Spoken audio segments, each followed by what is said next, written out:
दोस्तों नमस्कार। मैं हूं राधेश्याम यादव और आप देख रहे हैं मेरा विद्रोही चैनल। मेरे विद्रोही चैनल पर आप सबका बहुत बहुत बहुत स्वागत है। आप मेरे इस वीडियो को लाइक करें और अभी तक अगर आपने मेरे विद्रोही चैनल को सब्सक्राइब नहीं किया है तो सब्सक्राइब कर दें और बेल आइकन दबाना न भूलें, जिससे जब भी नया वीडियो अपलोड करूं तो उसकी सूचना सबसे पहले आप तक पहुंचे। मित्रों, हर आदमी हर बेहोशी की हालत में जी रहा है, इसीलिए तो एक ही चीज कभी उसे अच्छी लगती है और कभी बुरी। एक ही विचार कभी उसे अच्छे लगते हैं और वही विचार कभी बुरे लगते हैं।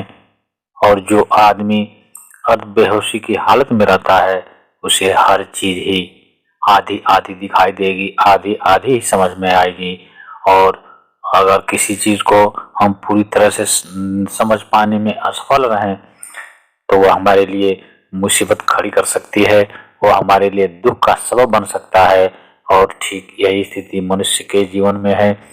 ये कोई भी आदमी कभी हमें अच्छा लगता है तब हमें सिर्फ उसके भीतर की अच्छाई दिखाई देती है, और जब हमारी उससे अनबन हो जाती है तब हमें सिर्फ उसके भीतर बुराई दिखाई देती है। जरा सोचिए, जो आदमी बहुत अच्छा हो वो बहुत बुरा कैसे हो सकता है? एक ही आदमी कभी अच्छा और कभी बुरा कैसे हो सकता है? एक ही आदमी के विचार कभी बहुत अच्छे हों और कभी बहुत बुरे हो जाएं, यह कैसे हो सकता है? जरूर हमारे समझने में कोई न कोई भूल हुई होगी, जरूर उसे देखने में हमसे कोई चूक हुई होगी। और अर्ध बेहोशी की हालत में जीने वाले व्यक्ति को न तो पूरी तरह से अच्छाई दिखाई देगी और न ही पूरी तरह से बुराई दिखाई देगी। लगभग हर मनुष्य इसी बेहोशी की हालत में जी रहा है और उसे पता ही नहीं लगता कि वह अपने लिए कब दुखों का वृक्ष लगा लिया। मनुष्य को पता ही नहीं चलता कि उसने जो आम के पेड़ समझ करके लगाए हैं, जो आम का बीज समझ करके लगाया है, कब उसने आम के जगह बबुल का बीज जमीन के नीचे दबा दिया। पता तो तब चलता है जब वह बबुल पौधा बनता है, जब उसमें कांटे आते हैं। फिर भी मनुष्य अपनी गलतियों को मानने के लिए तैयार नहीं होता है और यही मनुष्य के जीवन में दुखों का कारण है। अगर हम अपनी चेतना को जगा सकें, अगर हम अपने होश को पूरी तरह से जगा सकें, अगर हम अज्ञान रूपी अंधकार से निकल सकें तो हमें जीवन की सच्चाई दिखाई देने लगती है।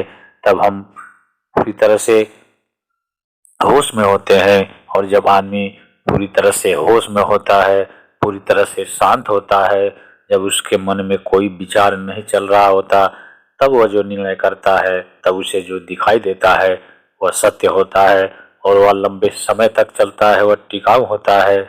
लेकिन पल पल बदलने वाली चीजें, पल पल बदलने वाले विचार सिर्फ और सिर्फ दुख के कारण हो सकते हैं, मुसीबतें खड़ी कर सकते हैं। इसीलिए तो मनुष्य दुखी है, तनाव से ग्रस्त है, निराशा से भरा हुआ है।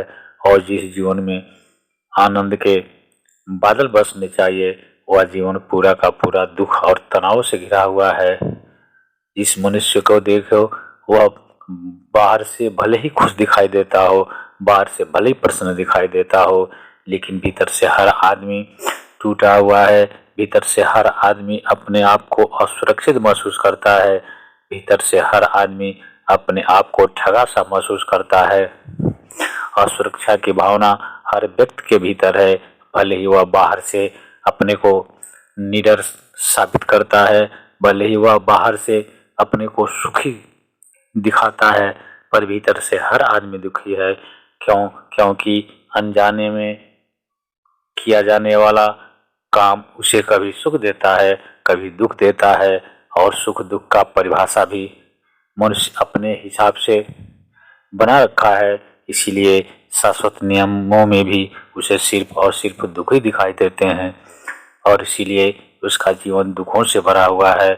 अगर मनुष्य अपनी चेतना को जगाए, अगर मनुष्य पूरी तरह से होश में रहकर अपना जीवन जिए और अगल बगल घटने वाली सभी घटनाओं को अगर पूरी तरह से जागरूक होकर के देखे तो वह पाएगा कि कोई भी घटना बिना वजह नहीं होती। हर घटना के पीछे कोई न कोई कारण होता है।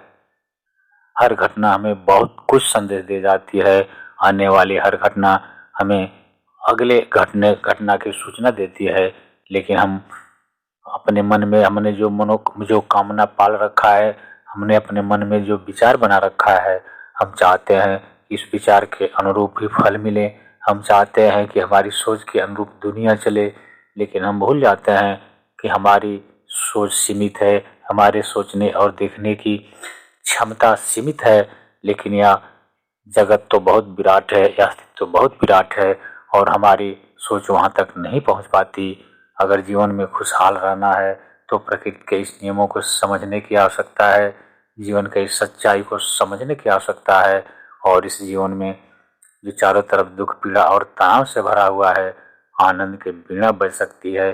चारों तरफ आनंद के बादल बरस सकते हैं अगर हम जीवन के विज्ञान को समझ पाने में सफल हो सकें। मित्रों, आप मेरे इस वीडियो को लाइक करें और अभी तक अगर आपने मेरे विद्रोही चैनल को सब्सक्राइब नहीं किया है तो सब्सक्राइब कर लें। मिलते हैं अगले वीडियो में, तब तक के लिए नमस्कार, जय हिंद, जय भारत, वंदे मातरम।